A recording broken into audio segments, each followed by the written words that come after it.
Hello everybody, in today's video we will be doing chapter 7 external analysis economic factors of ACCA F1 business and technology.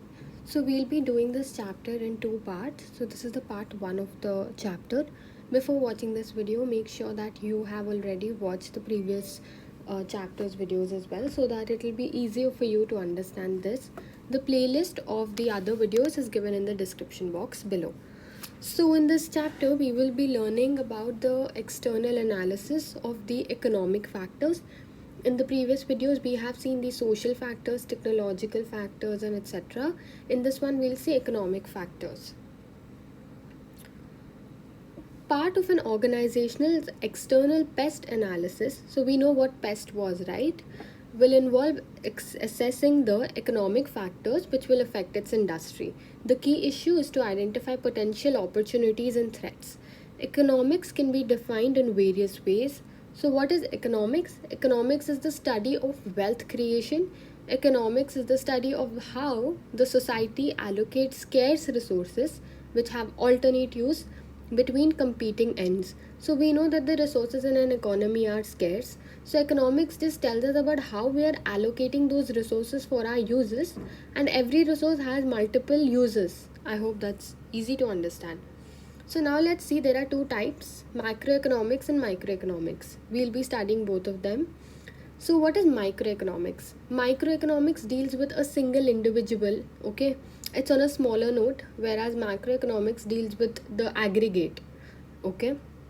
Microeconomics is the study of the economic behavior of individual consumer, individual firms, and individual industries, whereas macroeconomics considers aggregate behavior and the study of the some individual economic decisions, in other words, the working of the economy as a whole. So to begin with, we'll first do microeconomics. So microeconomics focuses on how the individual parts of an economy make decisions about how to allocate the scarce resources. As mentioned, these individual parts include consumers, firms, and industries. Microeconomics attempts to examine how supply and demand decisions made by these individuals affect the selling prices of the goods and services within an industry or market. So we'll be studying about the demand function and the supply function as well. So in the further chapter, we will be seeing what demand is and what supply is. Okay, demand. So what is demand? Demand is basically our desire.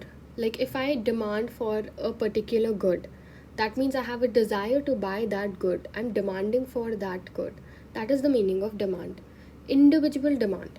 Individual demand shows how much of a good or service someone intends to buy at different prices.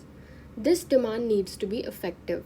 That customers need to have the cash available to buy the goods or services rather than generally, desiring them.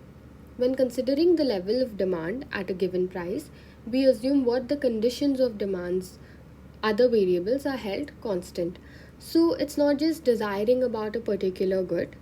After desiring, we also need to have the amount of cash which is required to buy the goods. That is what is known as demanding for something. So keeping the other variables constant like the technology, machinery, we're keeping all that as a constant so that we'll be able to understand demand better. Demand tends to be higher at a low price and lower at a high price. Okay, so what is this? If the price of a particular good is less, then we will obviously buy more of it. But if something is very expensive, the price of something is very high, we buy less of it, right? So that's the thing. Demand tends to be higher at a low price and lower at a high price. When the demand for a good or service changes in response to change in its price, the change is referred to as. So when there is a change in the price, then the demand also changes. So that is what is known as expansion or a contraction. So let us see the graph below. So this is a demand curve, and so this is a demand curve. So this is the quantity and this is the price at which we are buying the quantity of the goods. So this is a curve. So let's say this is 1, this is 2, this is 3, and this is also 1, this is 2, and this is 3. If the price of a good is 3, then the quantity is, let's say, 2. If the price of the good is 2, then let's say the quantity of the good is 3. Whereas if the price of the good is 1, the quantity becomes more.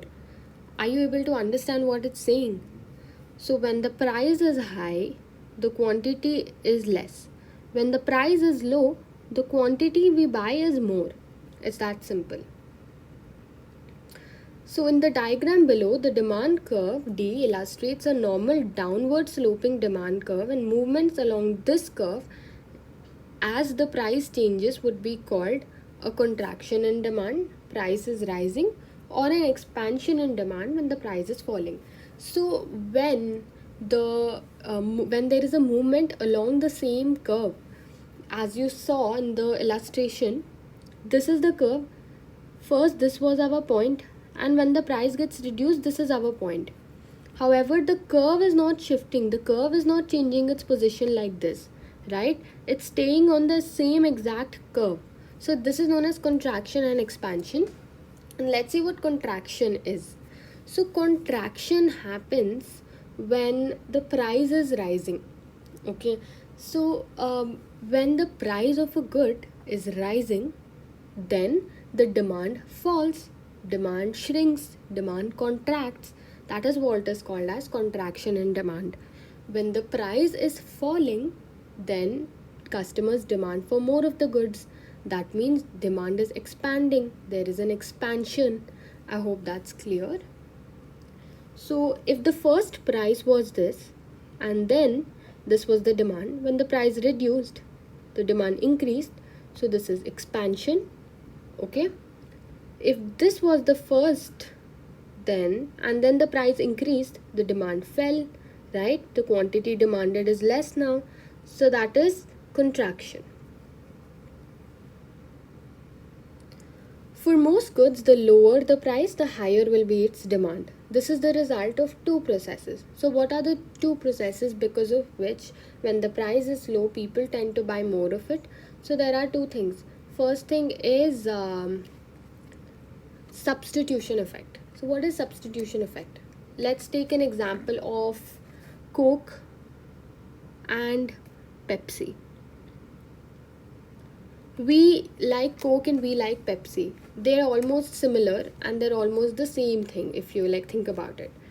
If the price of the Coke is 5 rupees and price of Pepsi is also 5 rupees, it's equal. But now what happened?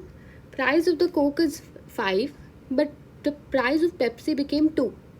Okay. So will we not automatically shift from Coke to Pepsi because the price of the substitute good is less? So basically substitute goods.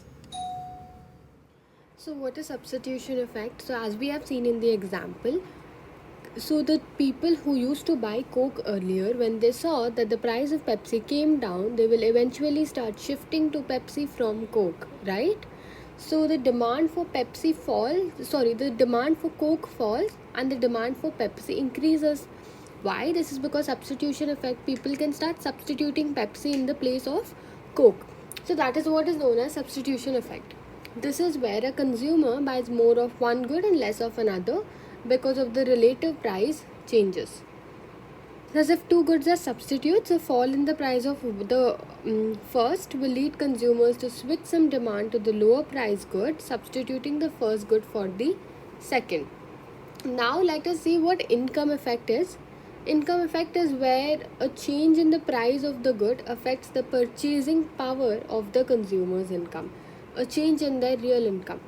If the price of a good falls, the consumer experiences a rise in their real income and as a result tends to buy more of all normal goods and services. So, what is purchasing power?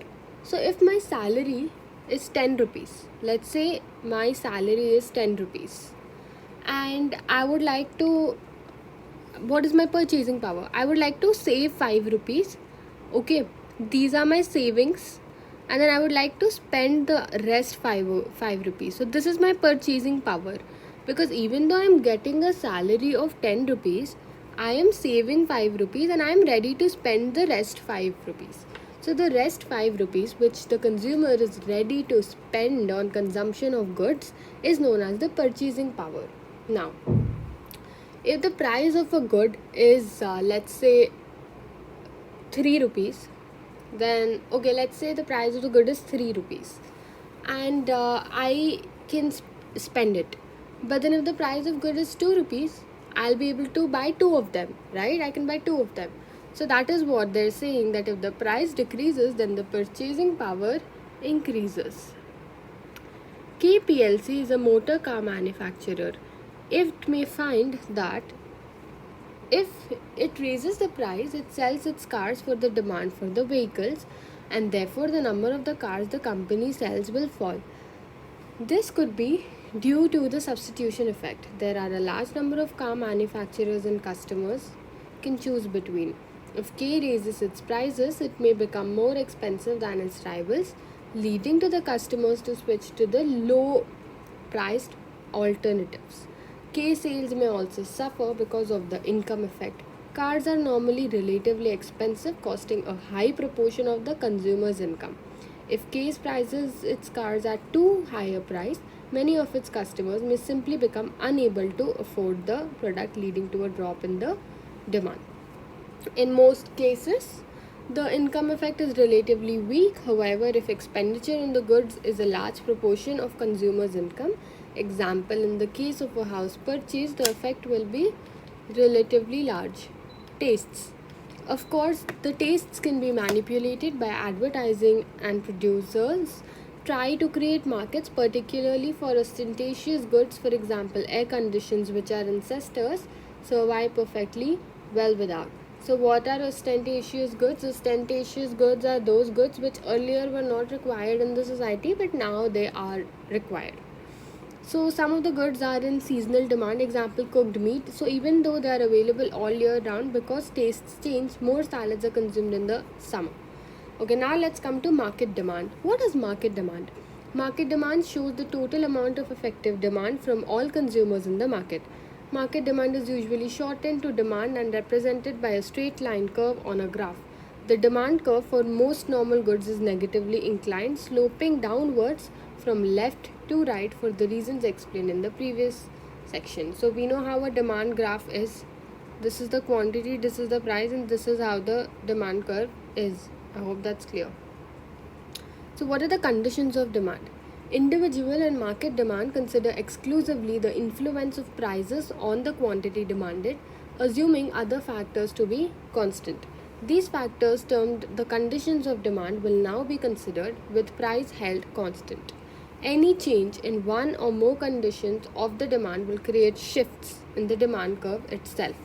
So any change in one or more of the conditions of demand will create shifts in the demand curve itself. Here there is no change in price. In the earlier, when we saw the expansion and contraction of demand, where the curve was not shifting, that was because of the changes in the price. But here, when the price is kept constant and when we see that there are differences within the conditions of the demand, then the demand curve is set to shift. If the shift in the demand curve is outward to the right, such a shift is called as increase in demand. If the shift in the demand curve is inward to the left, such a shift is called a decrease in demand. Okay, so this is the graph: price, quantity, demand 1. So these arrows are shifts in demand, which we've seen earlier, where the price changes, everything else is constant.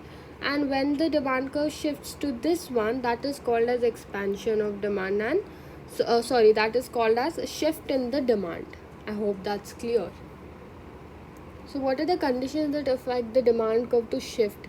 Shift is not contraction or expansion. Shift is when the graph itself entirely moves towards the left or moves towards the right. So what are the conditions that affect the demand? The first condition is income. So changes in income often affect the demand.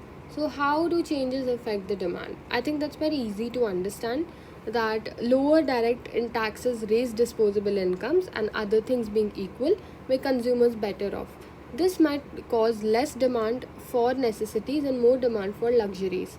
In recent years, improvements in the standard of living have led to greater spending on services and leisure activities. Furthermore, the average wage increases exceed the rate of inflation. Consumers will become better off in real terms and thus have greater flexibility and scope.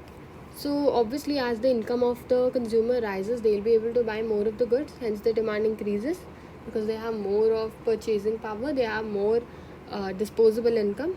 Okay, now let's see what inferior goods are. So, inferior goods are basically, we can assume they are low class goods. Inferior goods are low class goods. I mean, there is nothing wrong in using inferior goods, but that's what we've seen in the society, that once a person becomes rich, once a person's income increases, they shift from inferior goods to superior goods. They shift to better quality goods. They shift to better. So, like if I'm using a public transport, if I'm using a bus right now, and my income raises, and I got a promotion and I have more salary now, I will buy a car of my own. I would like to prefer that I will use my new car instead of going by public transport. So the demand for inferior good decreases. I'm shifting from public transport. As my income rises, I'm stopping using public transport. So the demand for the inferior goods reduces when the income increases. Now we have tastes. Tastes in particular fashions change frequently and it may make the demand for certain goods volatile.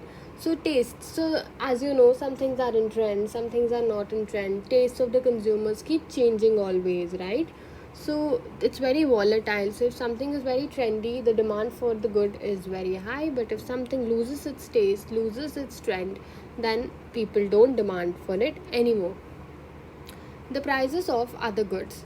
So the prices of the other goods also affect the conditions of demand, like as we have seen the substitution effect, that even though the price of Coke did not change but the price of Pepsi fell, still the demand in Coke reduces. That is because that related goods are the cause for it.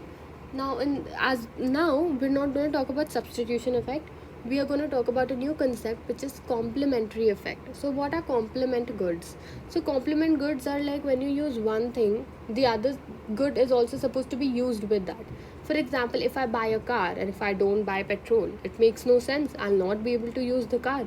If I buy a printer and I don't buy the ink cartridges, then that's useless, right? I hope you're able to understand what complementary goods are.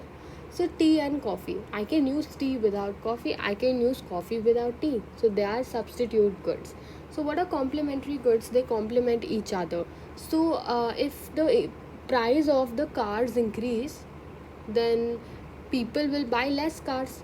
So if people are buying less cars, eventually people will buy less petrol also. And the price of printer is very high, people will buy less printer. Then eventually people will buy less of the ink cartridges as well. Even though there is no price change in the ink cartridge or the petrol, but still the demand for them falls. So that is the complementary goods.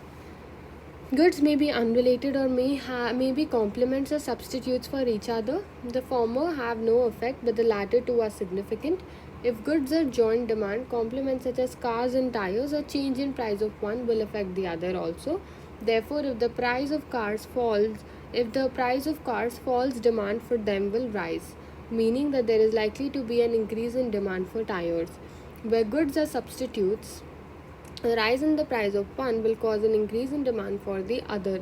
Thus, the demand curve will shift to the right. Sometimes technological breakthroughs mean that the new products come into the market. For instance, the advent of ink cartridge pens reduced the demand for fountain pens because the former became a cheaper and less messy substitute. So, what is it about population? If a country has a high population, they will demand for more goods. Obviously, demand increases.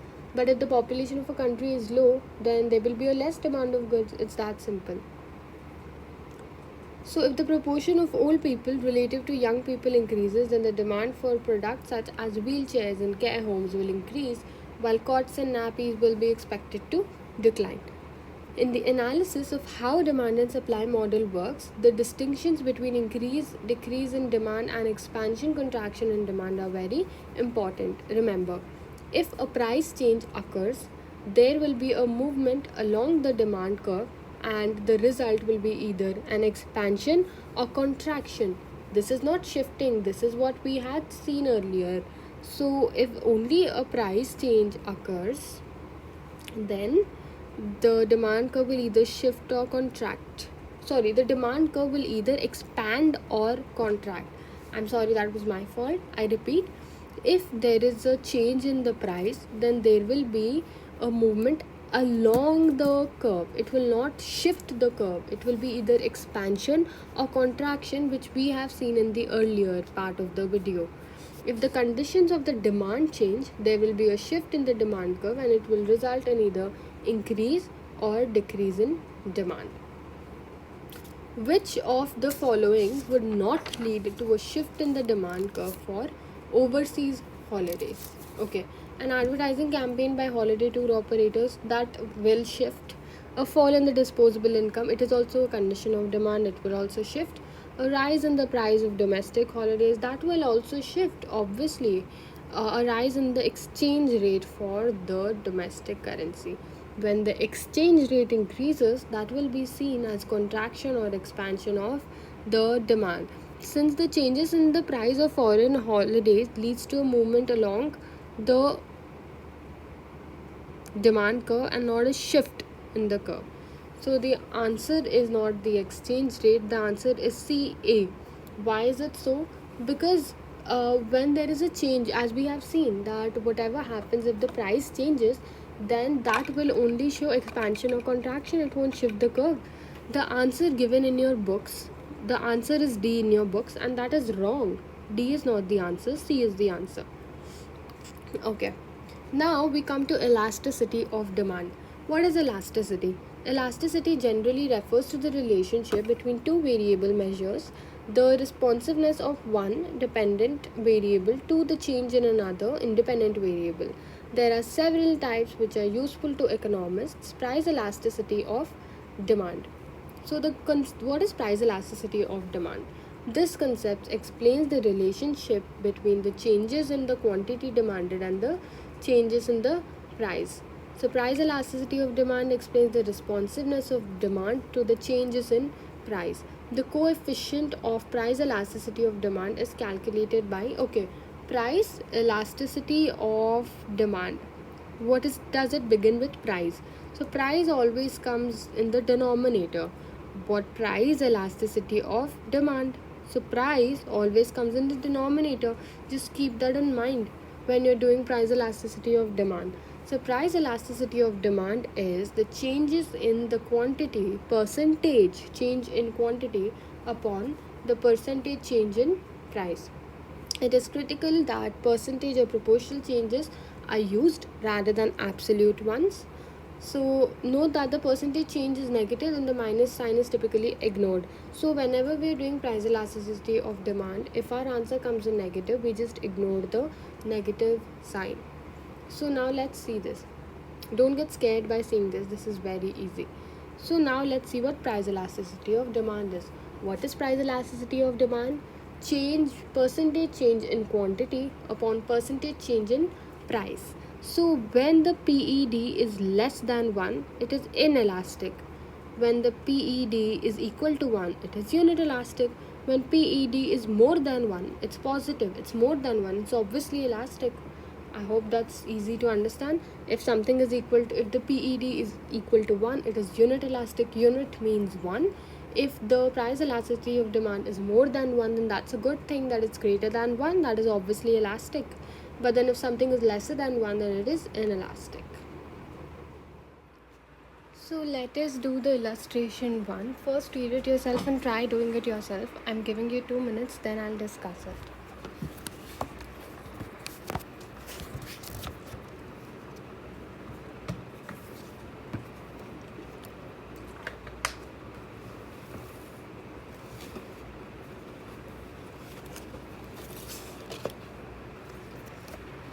Okay, suppose we are currently selling a product at a price of $20 with a resulting demand of 500,000 units per annum.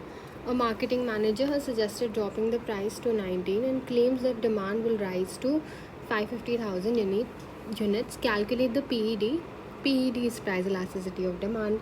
And as we have seen the formula, what did I say? The formula was percentage change in quantity upon percentage change in price. And we're supposed to ignore the a negative sign everywhere. So what is the percentage change of quantity? Let's see that. 550 minus 500.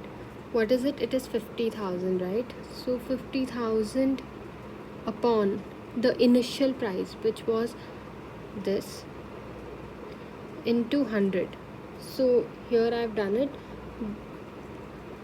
The percentage change in the quantity is 10%, and then we have the percentage change of the price, which is 20 minus 19, which is 1 upon 20 into 100, which is nothing but 2 ones are 2, 2 fives are 10, which is 5%. So the price elasticity of demand is change in quantity upon price, which is this, which is nothing but 2. So the price elasticity of demand is 2. I hope it's clear. If you didn't understand, try reading the solution. FPLC produces a popular product in the F1200. Okay, so the F1200 is the name of the product. Currently it sells 15,000 units of this product each year at a price of 55 euros per unit. The company is now looking at whether it could make higher profits by increasing the sales price. Market research has indicated that if it increases the sales price of the F1200 to 60 euros per unit, demand would fall to 12,000 units. Calculate the price elasticity of demand and comment on your results. So it's the same thing again. How are we supposed to calculate? I'm not going to solve this. You can do it yourself. The formula of price elasticity of demand is percentage change in quantity upon percentage change in price. So what is the percentage change in price? The percentage change in price would be 60 minus 55, right? What is that? 60 minus 55 upon the initial price, which is 55 into 100. That is nothing but 60 minus 55 upon the initial price into 100. This would be something like 9.09 percentage. That is the percentage change in price. And then what is the demand? Demand would be 15,000 minus 12,000, which is nothing but just find it out, divide it by the initial, which is 15,000, into 100, which would be something like 2.20. No, that would be 20%. So then 20%, 20 upon 9.09 would be 2.20. So which means it is greater than 1, and greater than 1 is elastic. I hope it's clear. If you have any doubts, you can drop them in the comments below. The link between the price elasticity of demand and total revenue. So the price elasticity of demand could also be calculated by examining the total revenue. So the first method was the one which we saw using the formula, and the second method is the one which is by examining the total revenue. So this method is most useful to business people. If total revenue increases following a price cut, then demand is price elastic. If total revenue increases following a price rise, then the demand is inelastic. So what you need to understand here is, if there is a price cut, but then the revenue increases, then it is elastic. But if there is a price rise and the revenue also increases, which is in the same direction, then it is inelastic. That's the easiest way for you to understand for the exam point of view. Repeat it with me. If there is a price cut, but if there is an increase in revenue, then it is elastic. But if there is a price rise and the revenue also rises, then it is inelastic.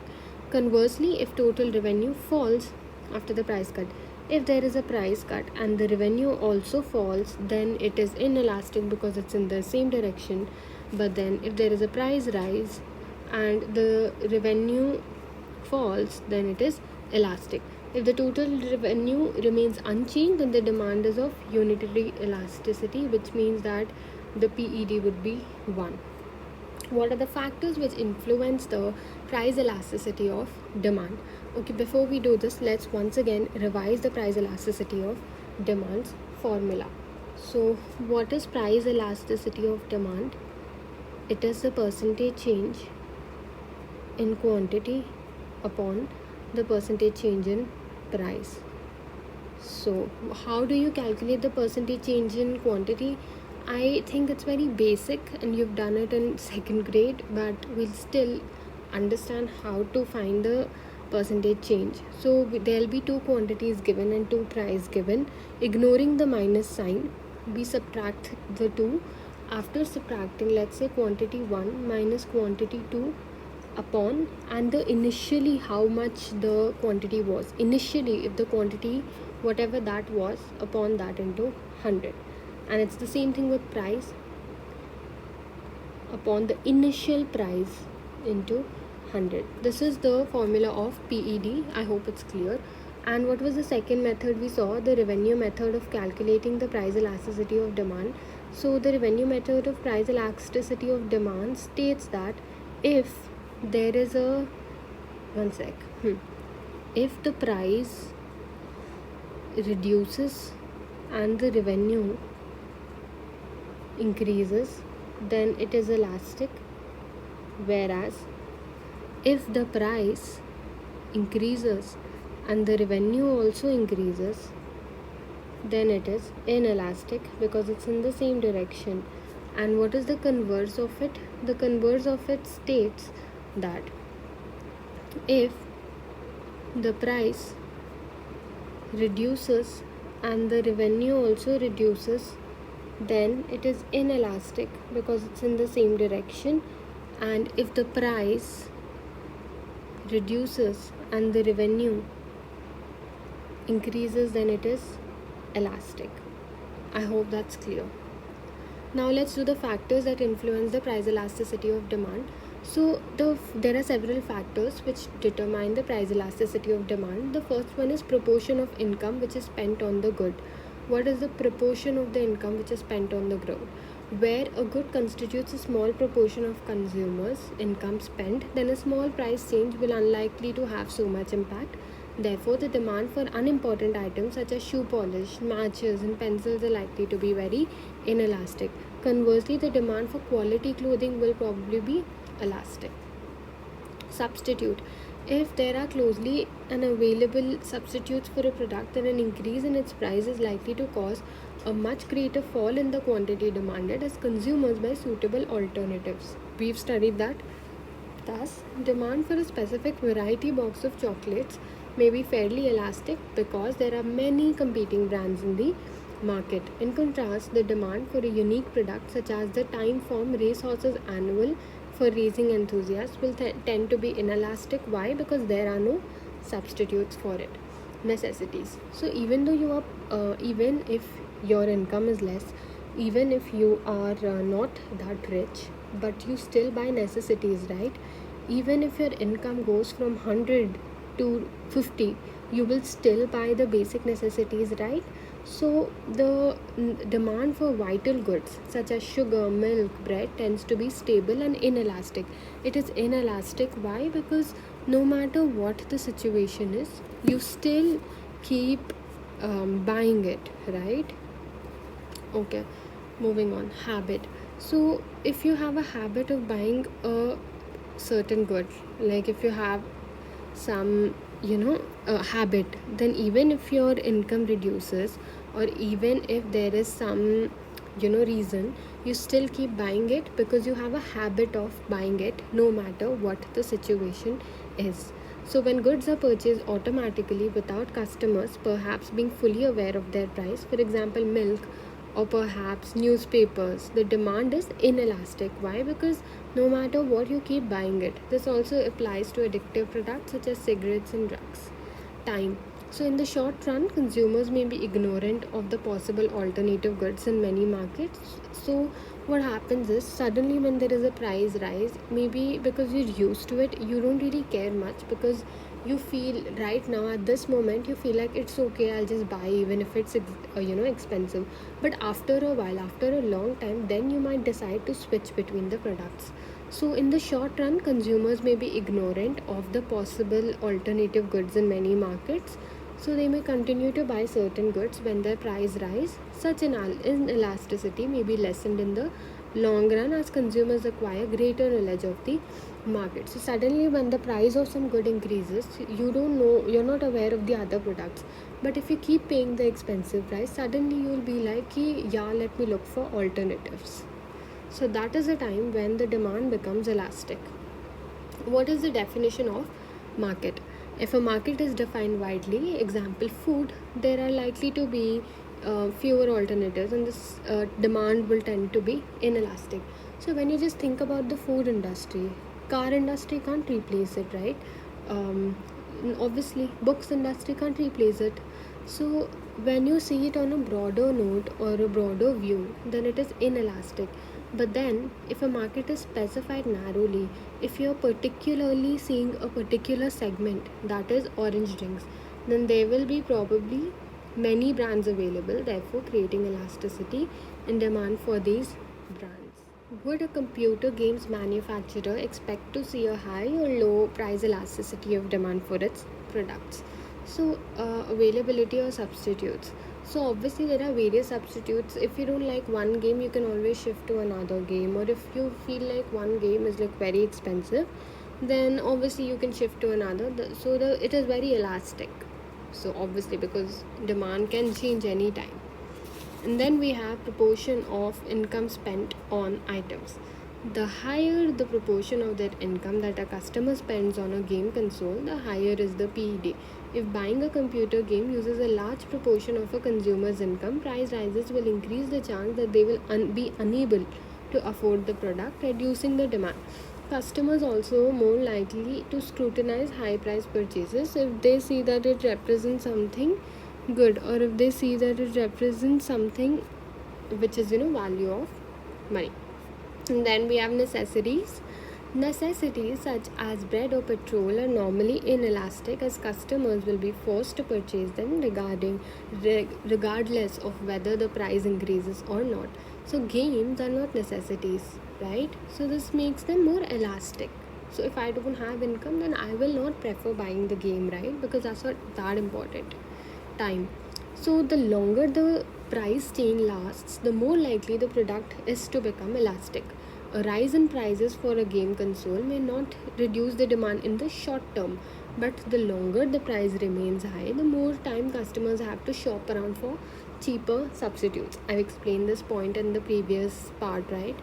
Overall, the game consoles are likely to be at least somewhat elastic due to the high price and lack of necessity. This effect may be reduced if the manufacturer has a powerful brand name or produces an innovative computer game, at least in the short run. The government of country C provides free medical treatment to all its citizens. However, for more affluent citizens, a small charge is made if they need medication. The government has recently decided to increase this charge by a moderate amount to reflect the increasing cost. So, just because they have started to charge money, do you think the demand will go down? No, the demand will be inelastic. Why? Because medicines are necessities. Okay, moving on, this is the next topic, which is cross elasticity of demand.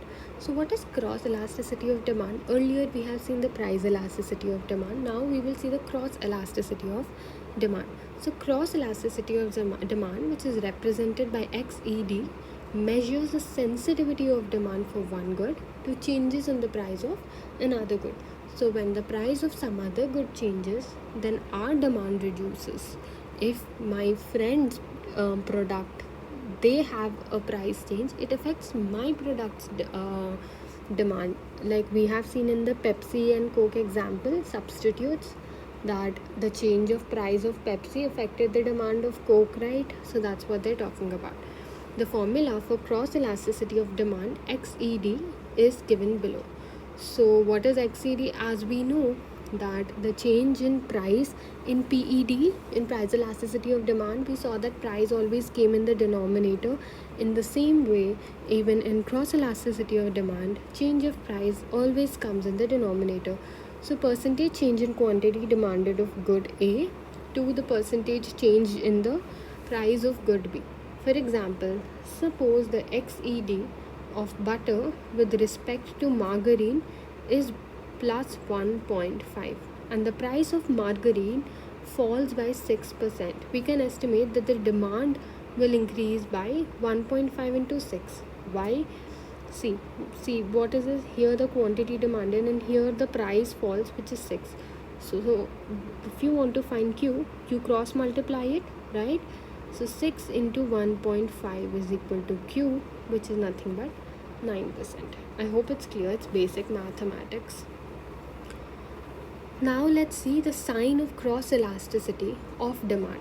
So when looking at price elasticity of demand earlier, a key consideration was whether the figure was greater or smaller than 1. With XED, the key issue is the sign, whether the elasticity is positive or negative. So when we were doing the price elasticity of demand, we did not really care about the signs, right? We just cared if it was lesser than 1, greater than 1 or equal to 0. We didn't care about the sign. But in cross elasticity of demand, XED, we care about the sign. So in the preceding activity, the XED between butter and margarine was positive. This is because the butter and margarine are substitutes. When the price of margarine went down, demand for margarine rose and demand for butter fell. Consumers switched to buying more cheaper margarine instead of butter. In other words, the price of margarine and demand for butter move in the same direction. So demand for butter and price of margarine move in the same direction. So the XED is positive. Conversely, the XED between complements is negative. Consider gas central heating and gas. Okay, so you can be the gas central heating on your own. It's just talking about the complementary goods. So in substitutes, the cross elasticities of demand is positive, but then for the cross elasticities of demand of complementary goods is always negative.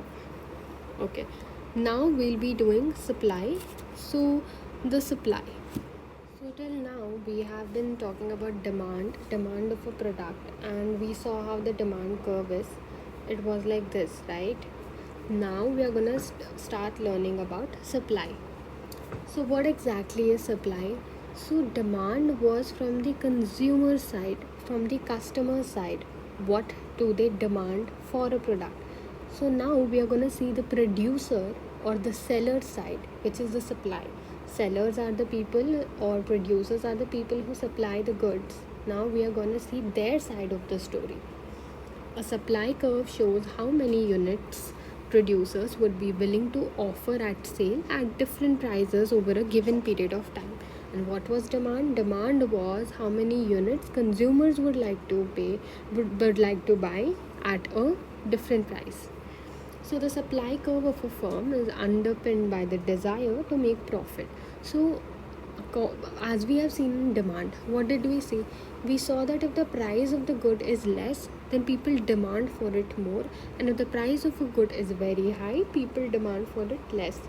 But the opposite happens in supply. Why? Because as a supplier, as a buyer, I would like to sell my goods at a higher price so that I get profit, right?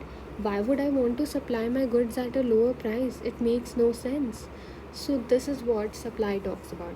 The supply curve of a firm is underpinned by the desire to make profit.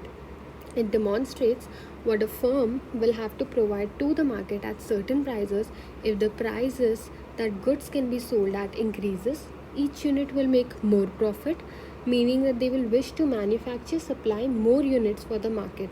This means that supply curves tend to slope upwards. Supply curves tend to slope upwards, and supply curve people, they would want to produce more goods when the price is high, because they would like to sell more goods when the price is high so that they get a lot of profit. So this is the supply curve. This is how it is. It goes from up to down. This is the price and this is the quantity. And how did we see demand curve? Demand curve was like this, right?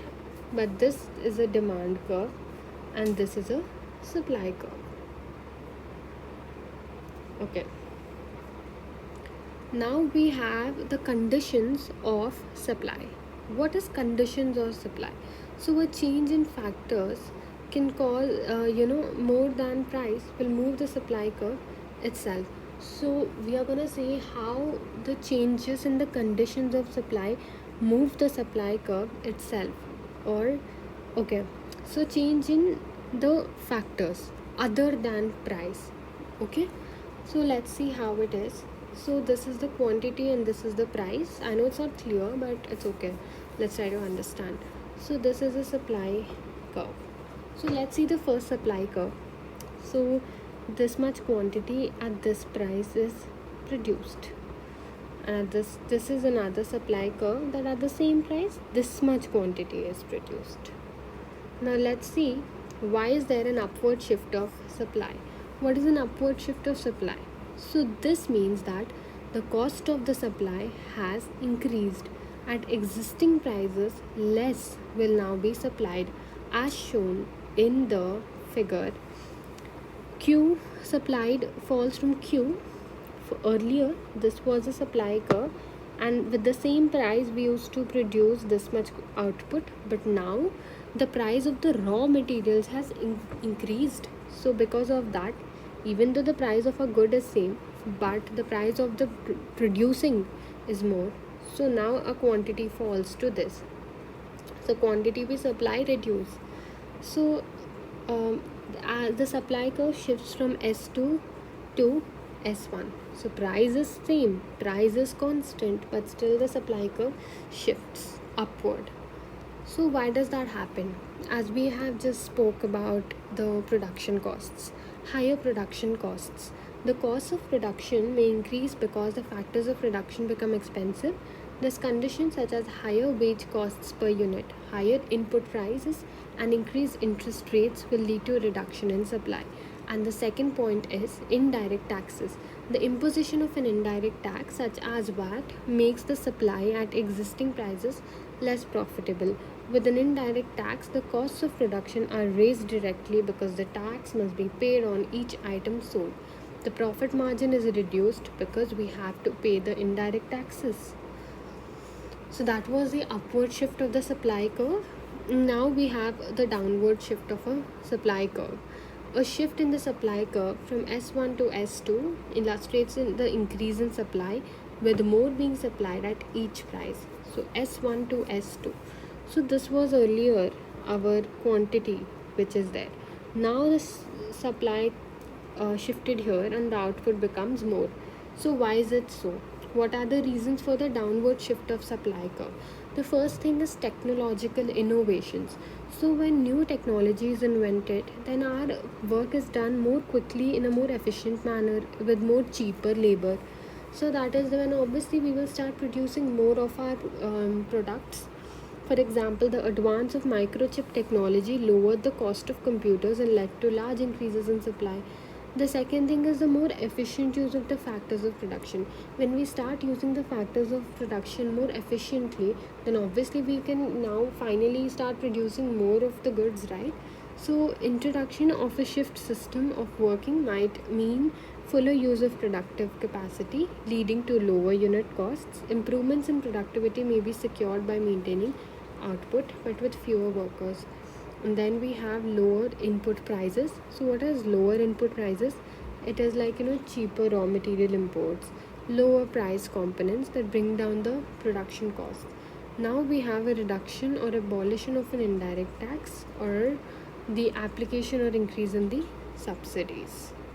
I hope it's all clear. We saw for the upward shift there was increase in indirect tax, and for downward shift we have a decrease in indirect tax. Now we have what is called equilibrium. So what is equilibrium?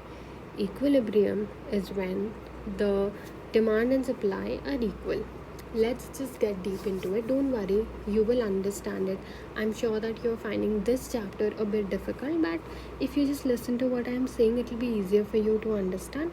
After watching this video, make sure that you read the book by yourself and solve the questions as well. Then you will finally get a hold on this chapter. Now we have looked at demand and supply in detail. Let us consider how the price mechanism sets a price. The way to see how market forces achieve equilibrium is to consider what happens if the price is too high or the price is too low. So now let's understand the graph. So this is the demand curve, we know that, and this is the supply curve, we know that as well. This is the price, this is the quantity. Now, let us see one by one everything. Don't get scared by seeing the graph, it's very easy. Let's break it down into parts and see. Okay, first let's see this P. This is the price, okay, and the yellow one is the supply curve. At this price of the good, the supply is Q, and at this price of the good, the demand is also this much. And at this price of the good, the demand is this much, and at this price of the good, the supply is this much, and just do that like that for this. Now let us understand what we just saw. So the graph shows that the intended demand and the planned supply is a set of prices. It is only at price P where demand and supply are the same. If the demand of consumers and the supply plans of sellers correspond, then the market is said to be in equilibrium. Only at output Q and price P are the plans of both sellers and buyers realized. Thus, Q is the equilibrium quantity and P is the equilibrium price in this market. So, as we have seen in the P and Q, what did we see? We marked it, right? We marked that the price, the demand is also here and the supply is also here. The quantity supplied is equal to the quantity demanded and the price supplied is equal to the price demanded. That doesn't happen in the real life market, but we are just trying to understand that. So when the quantity supplied is equal to the quantity demanded, that is called as when the market is it's in equilibrium. So when is it in equilibrium? It is in equilibrium when supply is equal to demand, which is an ideal situation, of course, but we're still studying it. There is only one equilibrium position in a market. At this point, there is no tendency for change in the market because the plans of both buyers and sellers both are satisfied. At prices and outputs other than equilibrium, either demand or supply aspirations could be fulfilled but not both simultaneously. So in the other points, other than the P and Q which we saw where it's same, all other places either supply is more or demand is more. For instance, at price P1, consumers only want Q1 output but producers are making Q2 output available. There is a surplus or excess supply which is being Q1, Q2 output. Okay, now they're talking about P1. Let's see what P1 is at this price. Let us first see the demand. So at P1 price, demand, okay, at P1 price, Q1 is demanded by the customers. Now let's see supply at P1, but the suppliers are giving Q2. So the consumers are finding it expensive and they're only demanding for this much. But then since the price is high and the suppliers want more profit, they supply more in the higher price, which is Q2. Now there is an increase in supply in the market. So this is what is known as excess supply. Moving on. Assuming the conditions of demand and supply remain unchanged, it is likely that buyers and sellers will reassess their intentions. This will be reflected in the short term by retailers having unwanted goods, returns made to manufacturers, reduced orders, and some products being thrown away, and so suppliers may be prepared to accept lower prices than P1 for their good. This reduction in price will lead to a contraction in supply and an expansion in demand until equilibrium is reached at price P. So as we have seen in P1 that there is an excess of supply of goods. So the producers have so much of goods with them which are unused, which are not bought by the consumers because they are finding it very expensive. So eventually the suppliers will stop their production until the market comes into equilibrium. They will finally be okay to sell the goods at a cheaper price because they're getting wasted. So the reduction in the price, so they will start reducing the prices of their goods, which will lead to a contraction in supply, and then the demand will expand because people will start demanding for more because the price is coming down. Conversely, at the price of P2, the quantity demanded Q2 will exceed the quantity supply. Therefore, there will be a shortage demonstrating excess demand. Okay, let's see what excess demand is. Now that is Q2. So where is Q2? This is the Q2. Okay. So this is P2, I mean not Q2, we're talking about P2. So this is the price of the good. The price is very less. So obviously when the price is very less, this is the demand curve, right? People are demanding for this much, but since the price is so less, the suppliers think that they're not making enough profit, so they want to give less output because they want to sell at a higher price. Since the price is so low, even though the demand is so high, they supply less. Let's see the supply curve now. So this is a supply curve. They only supply Q3. They supply very less output, but then the demand is a lot. So this would lead to a shortage of the goods in the market. Eventually what happens, we'll see what happens when there is an excess of demand. This will be reflected in the short term by retailers having empty shelves, queues, and increased orders. Furthermore, there may be high second hand values, for example, an eBay. The supplier will respond by increasing the prices to reduce the shortage. Since there is a shortage, the person will start to increase the prices of their goods so that less people, the demand falls, and then the market can come into equilibrium. This excess demand will thus lead to a rise in the market price, and the demand will contract and the supply will expand until equilibrium is reached at price P. I hope you understood this concept very well because it is very important. If you have any doubts at all, just rewind the video and watch it again, or you can drop your queries in the comments below. I'll try my best to help you. When the price of a good is held above the equilibrium price, then the result will be, so what happens, let's try to visualize it. Okay, this is the demand curve, this is the supply curve, this is equilibrium, but the price is here. So what happens when the price is here? What did we learn? So when the price is here, demand is here, people when the price is here, then the suppliers are very happy. The suppliers want to produce more of the goods, right? Because the price is high, so suppliers want to give more. But then the people who are demanding, they're not really liking the they're not liking what's going on, so they will only demand for this much good. But then the suppliers are supplying more of the good, so what happens then? There is an Wait, is it excess demand? No. In fact, people will demand less because the supply is more. Is there a shortage of good? No. Why? Because suppliers are supplying more quantity. Is there a surplus of the good? Yes, there is a surplus of the good. I hope you're able to understand it and visualize it and relate it to what we have studied. Now let us see what shifts in supply and or demand. So as well as signaling information in a market, price acts as a stimulant.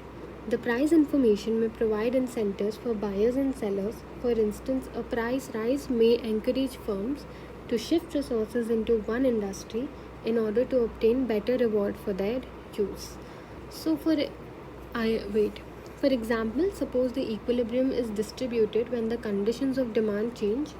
Consumers' tastes have moved positively in favor of a good, and a new curve D1 shows consumers' intention. Supply is initially Q at equilibrium and it is momentarily fixed, so the market prices bid up to P1.